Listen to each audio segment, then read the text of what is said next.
If you collect Lincoln cent pennies, or you're searching through them looking for things, or you're trying to learn about double dies and all that, you need this information I'm about to tell you. And I cannot understate it or overstate it. You need to listen to what I'm about to tell you.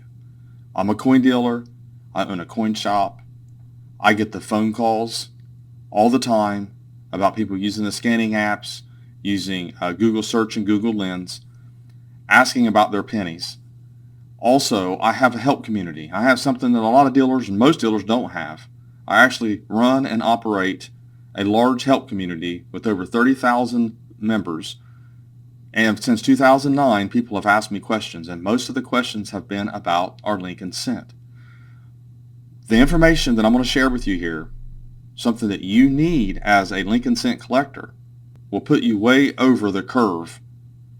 And I mean increase your IQ on Lincoln cents more than most people out there. This is information that even some dealers don't know about and need to learn themselves. So let's dive right into this and look at what I'm talking about. And this is not a cop-out just to sell books.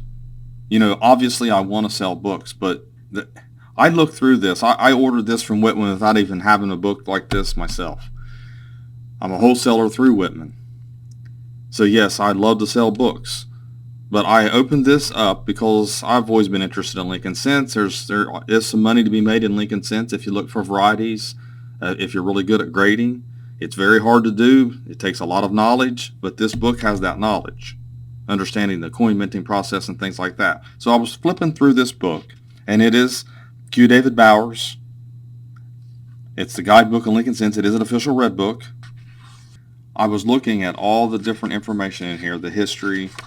Most interesting, besides the fact that it talks about all the cents here, the transition of the copper cent. It has the Flying Eagle, the Indian cent, has a little bit of history of that. It has the history of the Lincoln cent itself, the whole background, the designer, the models that were used, the technique. I mean, we're talking about, you know, just information that is all in one place without looking up online. You've got page after page of the Lincoln cents here, talking about each date, mint, prices, values, and all that. That's in here. That's what Whitman's all about, pricing.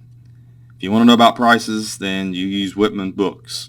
And also, you use sold auctions, obviously. But I'm just talking about if you're just wanting to learn, broke down, page by page, date and mint mark, this is what you want. So what I was looking through, and I mean, we're talking the controversy behind the VDB, all the information, just the behind the scenes, changes through the 20s, and it just goes on all the way through. I mean, it's very comprehensive. But what really struck me was the coining process. This literally talks about preparing the planchet, about the mint, striking the cent. It shows older images here, why sharply struck Lincoln cents are scarce, why quality is elusive. It breaks down all the information that you need to know about where they were struck, their striking quality, the minting process, striking and distributing matte proof cents, sandblast proof mints, and the minting process. Shows the dies.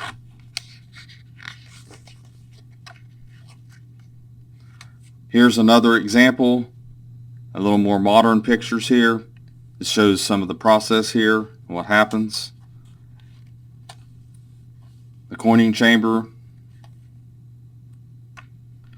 And there's so many of these struck a second, it's easy to see how when you're striking billions of these, millions of these throughout the year, that mistakes can get through. So I wanted to share that with you.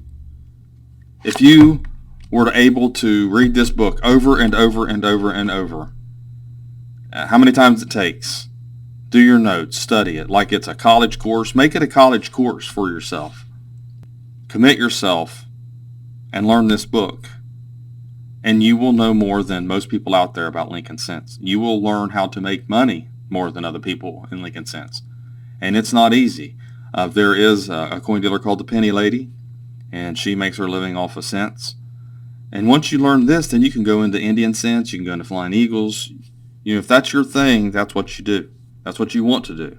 Always become the expert in anything that you love when it comes to this hobby. Now, I want to add this as well, because it's important to be well-rounded as well. But I do have the new 2026 Red Books, and they also have the prices on the Lincoln cents as well.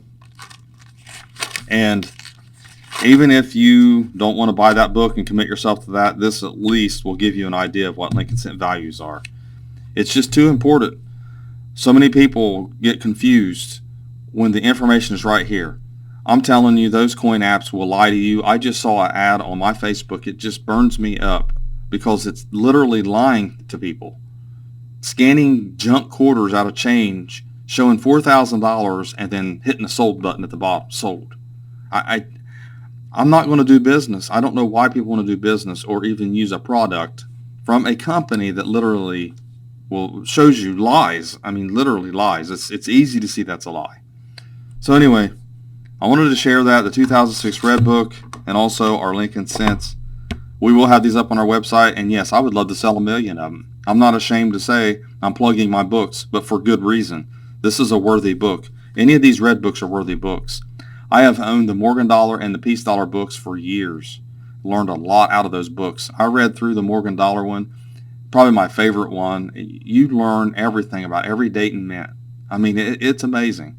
And then, of course, you can get into the VAMs if you want to. You can go to Vam World and that kind of thing. But I've got books. I'm trying to carry these books because I believe pushing education, pushing people to learn and read and have the information at their fingertips is better than sometimes even the internet, because sometimes the internet will confuse you. There's a lot of AI answers that are incorrect. And I'm not against AI or anything like that. What I'm just saying is that it's really important, though, that you have reputable materials at your fingertips and you can double check. I mean, you can literally type in artificial intelligence. You can type in Google search or any type of AI app or whatever you want to use, and then go to this book and see if it's correct. So thanks for watching my latest video. I appreciate everybody that watches my videos.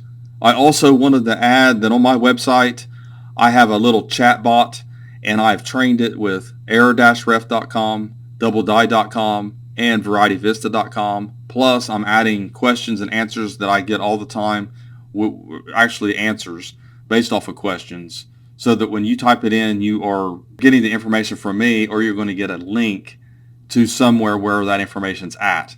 So it'll help you out if you ask the question, if you want to see double dies, you want to see things like that. It doesn't show images, but it will give you a link to images to a reputable site. I won't let it go anywhere else. I don't want it searching the web. I don't want it getting bad information.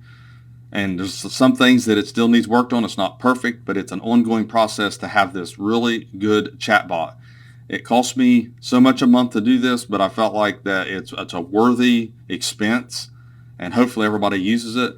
When you get on coinauctionshelp.com or the app, the Mint Error app, look down at the bottom. It says Ask a Mint Error Question in blue. Click that, and a chat will come up, and I have my little face there, my little icon, and you can start a chat and ask some questions. So, thanks for watching my latest video. Please like, share, and comment, and have a great day.